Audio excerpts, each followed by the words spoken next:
2024 के लोकसभा चुनाव के लिए देश में इंडिया वाला गठबंधन जो बना हुआ है, आप जानते हैं उस गठबंधन में अखिलेश यादव और राहुल गांधी जी के बीच रिश्ते पूरी तरह खराब हो चुके हैं।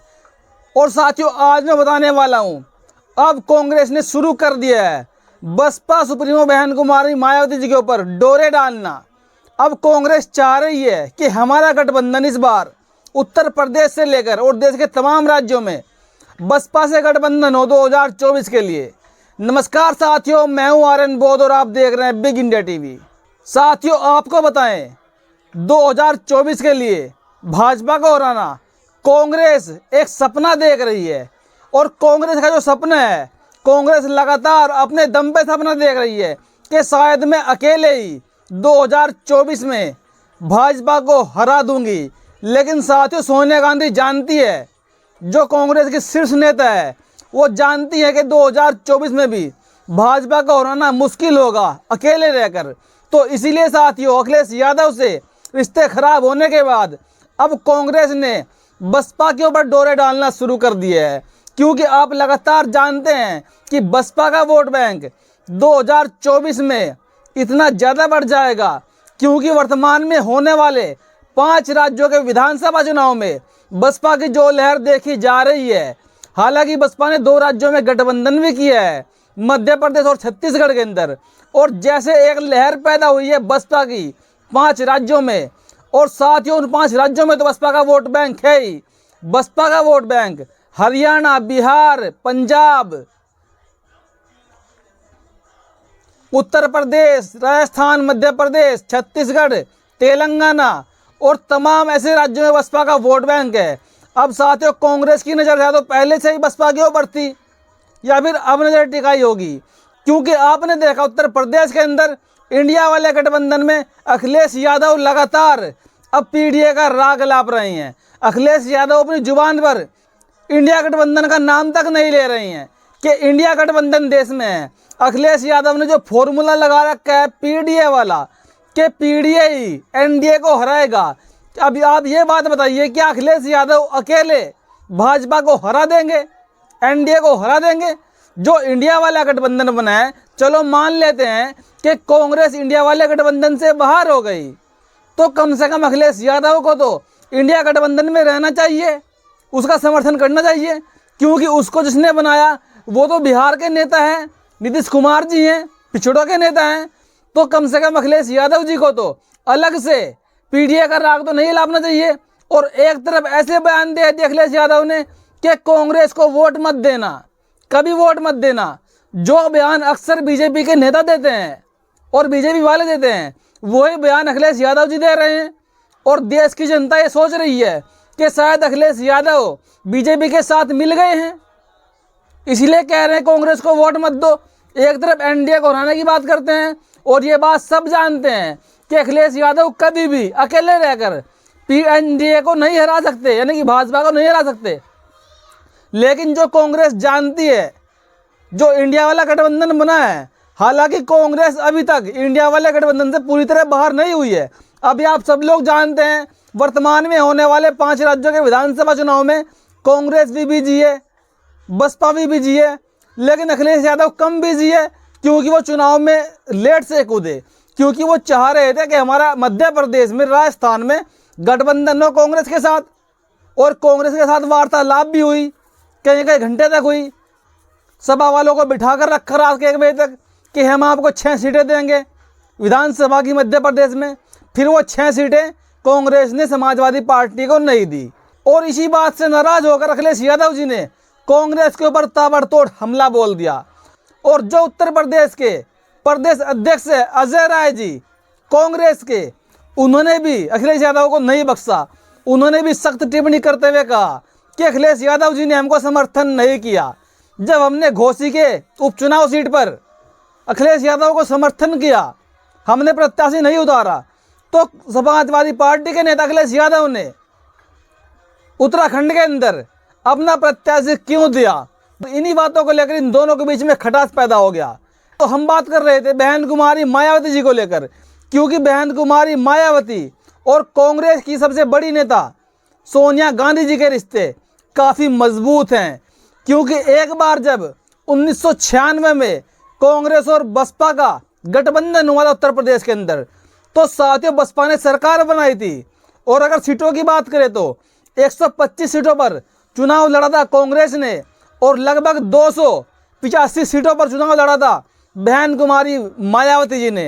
हालांकि उस समय बसपा ने भाजपा के साथ मिलकर उत्तर प्रदेश में सरकार बनाई थी। एक बात साथियों आपने जरूर देखी होगी कि बसपा सुप्रीमो ने लगभग उत्तर प्रदेश में सभी बड़ी बड़ी पार्टियों के साथ मिलकर सरकारें बनाई है। इस बात को आप गौर कर सकते हैं, यानी कि बहन जी ने रिश्ते पहले ही बनाकर चले हुए हैं। और साथियों आज वर्तमान में अभी तक 2024 के लिए इंडिया वाले गठबंधन में बहन कुमारी मायावती जी क्यों शामिल नहीं हुई, इसका कारण मैं आपको आज बताता हूं। साथियों इसका सबसे बड़ा कारण था होने वाले 5 राज्यों के विधानसभा चुनाव। तो सपोज करिए अगर बहन कुमारी मायावती जी इंडिया वाले गठबंधन में चली जाती, कांग्रेस से मिल जाती, सपा से मिल जाती, कुल मिलाकर बात करें इंडिया वाले गठबंधन में चली जाती, तो आज वर्तमान में जो चुनाव हो रहा है 5 राज्यों का, तो इन चुनावों के अंदर बहन कुमारी मायावती जी कांग्रेस के ऊपर, भाजपा को तो छोड़ो, कांग्रेस के ऊपर, सपा के ऊपर खुलकर हमलावर नहीं हो पाती, यानी कि खुलकर हमला नहीं कर पाती। और इसी चुनाव में अपना दम दिखाने के लिए बहन कुमारी मायावती जी ने गठबंधन में जाने का निर्णय नहीं लिया था। लेकिन साथियों आने वाले 3 दिसंबर के बाद जो नतीजे आने वाले हैं इन चुनावों के, उनके रिजल्ट आने के बाद बसपा सुप्रीमो जरूर कांग्रेस से मिलकर सरकार बनाने वाली है 2024 के लोकसभा चुनाव में। ये लोग एनडीए को मिलकर हराएंगे, क्योंकि साथियों राजनीति में जो गठबंधन होता है वो रिश्तों की वजह से नहीं होता है, वो होता है साथियों गुणागणित करने से, सीटों पर अपना लाभ देखने से कि मुझको कितनी सीटें मिल जाएंगी, मेरा वोट बैंक कितना है। तो साथियों आप समझ गए होंगे कि 2024 वाले इंडिया वाले गठबंधन में बसपा सुप्रीमो में क्यों नहीं गई थी, क्योंकि कांग्रेस के ऊपर खुलकर हमलावर नहीं हो सकती थी बहन कुमारी मायावती जी। क्योंकि एक रिश्ते बन जाते हैं ना, और उन रिश्तों की कदर करना जरूरी होती है, चाहे वो रिश्ते किसी के राजनीतिक हो, चाहे वो आपसी रिश्ते हो, उन रिश्तों को देखना पड़ता है। लेकिन साथियों गठबंधन करने की प्रक्रिया अलग होती है और रिश्ते निभाना अलग होता है। राजनीति के अंदर रिश्तों के बेस पे गठबंधन भी नहीं होता है, यही बात सत्य है। गठबंधन होता है साथियों अपना गुणागणित करने से, अपना फायदा देखने से कि कहां पर हमारा फायदा होगा और कहां से हमको हमारी पार्टी का जनाधार बढ़ेगा और कौन सी पार्टी का वोट बैंक हम आसानी से ट्रांसफर करवा सकते हैं अपनी तरफ। तो साथियों कांग्रेस ने शायद अब यही ट्रिक लगाई है कि जो बसपा का वोट बैंक है, चाहे वो पूरे देश में कहीं पर भी हो, बसपा के वोट बैंक को ट्रांसफर करवाना बड़ा आसान है, क्योंकि बहन कुमारी मायावती जी की एक आवाज़ पर बसपा का वोट बैंक आराम से ट्रांसफर हो सकता है। लेकिन जो अखिलेश यादव जी हैं उत्तर प्रदेश में, उनकी सीमा सिर्फ उत्तर प्रदेश में ही ज़्यादा होती है, वो यहाँ से बाहर नहीं निकलते हैं, और वह भी उनका फोकस खास तौर पर मुस्लिम समाज के ऊपर होता है। और इस 2024 के लोकसभा चुनाव में मुस्लिम समाज का रुझान वैसे भी कांग्रेस की तरफ जा रहा है, तो कांग्रेस ने सोचा जो मुस्लिम समाज है वो तो मेरे पास खुद ही चला आएगा, जो यादव समाज है वो थोड़ा बहुत कुछ तो बीजेपी के पास है, अखिलेश के पास कुछ नहीं है, लेकिन जो बहन जी के पास मुस्लिम समाज का वोट बैंक है, दलित समाज का वोट बैंक है, उनको हम ट्रांसफ़र आसानी से करा सकते हैं।